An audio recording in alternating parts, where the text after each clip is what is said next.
touch me. Even seeing those things about her naman when she was still alive. Kasi I've always been proud of my mom. I've always been my mom's biggest fan. Although in private, diba? But yeah, I watch and I'm always behind her with all of these things that she goes through in her career. So, nakaka-proud.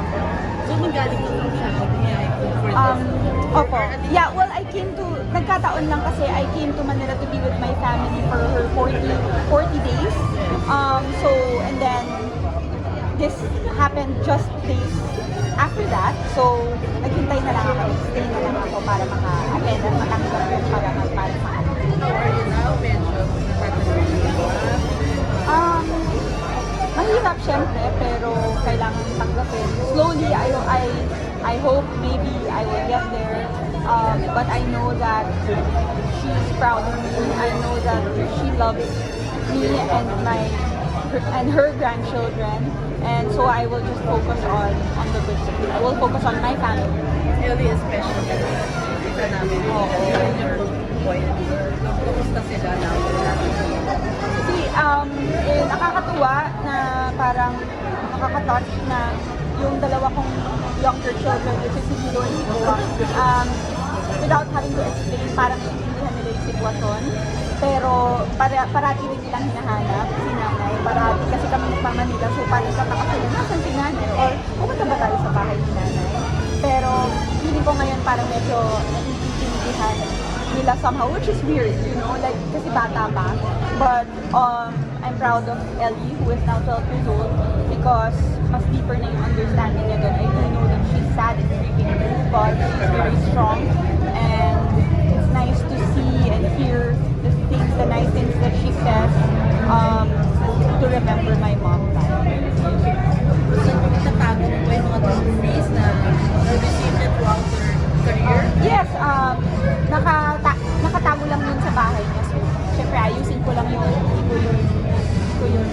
Like, walang gagawin sa kanya. Diyan lang siya. Kung saan siya naranapan. Ano sa life mo sa Sharga?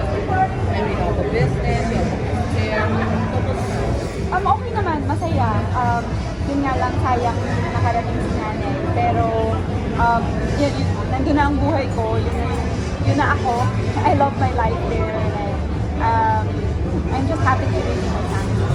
And with all the recognition that your mom is getting, hindi ka ba na-inspire na mabalik? Hindi naman, kahit na nung buhay pa si nanay, siya naman yung dahilan kung bakit ako nagkaroon ng interest sa pag-arte at sa paggawa ng pelikula. It's because of her passion for it. Literally burning passion for it. And like what I said, I've always been a big fan of my mom. So, hindi naman rin nawala yung interest ko sa pag-arte. Pero ngayon kasi mas babaw yung kagustuhan ko na palakihin yung mga anak ko at to be around my family on the island na iba ang environment. But you're not closing your door? No. I feel like ang nahirapan ako was being young in showbiz, pero yung pag-usapan natin yung paggawa ng pelikula or pag-arte, hindi ko naman kahit kailan sinara ang pelikula ko. Siguro naghihintay lang ng pagkakataon. Sabi nga, never say never. Never say never. Never say. For Andy, how does it feel pa, Andy, na surrounded by, the industry, people, bakit? Sinabi ko rin po ito nung week ni nanay, medyo kakaiba yung pakiramdam. Parang panaginip ulit na makita ang lahat ng mga tao na nakita akong lumaki. Sila yung naging buhay ko, but I feel like my mom's passing also made me realize how, how much a whole part of me, how big of who I am is this industry. I was born into this industry and yun, ang sarap ng pakiramdam, pero it doesn't mean na gusto kong bumalik. Kasi masaya na yung buhay ko sa Sharga. What will make you come back, if ever na? Actually, hindi ko rin masasagot yan. I guess the perfect, just the right timing and story. Thanks, Andy. Pero Andy, may mga projects ba na ino-offer na sila ngayon sa'yo ngayon? May mga like nag-aalok like kung interesado. And sinasabi ko lang, palagi ko sinasabi, depende. Ani last na, banggit ni Gabby sa isang interview na if ever may wedding plans na siya lang maglalakad sa isa. May wedding plans na. Supposedly, honestly, we wanted to get married this year. But, under these circumstances, we just decided to wait it out a bit because para sana kay Nana yun eh.